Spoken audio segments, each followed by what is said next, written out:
Three facts about catfishes you probably do not know. The first, are catfishes carnivorous? Yes, catfishes are carnivorous.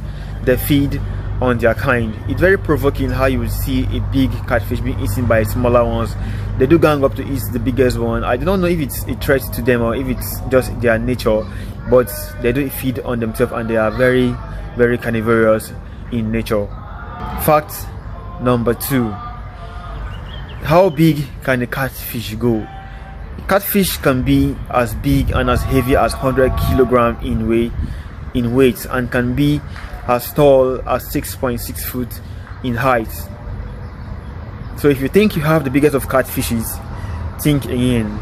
If you think you have the smallest of catfishes, think again.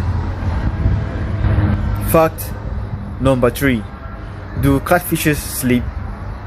Yes, catfishes do sleep. They are called nocturnal because they sleep mainly at day. So if you see your catfishes on a vertical position, on a static motion, have it in mind that they are either resting or they are sleeping. So catfishes do sleep at day and get busy at night.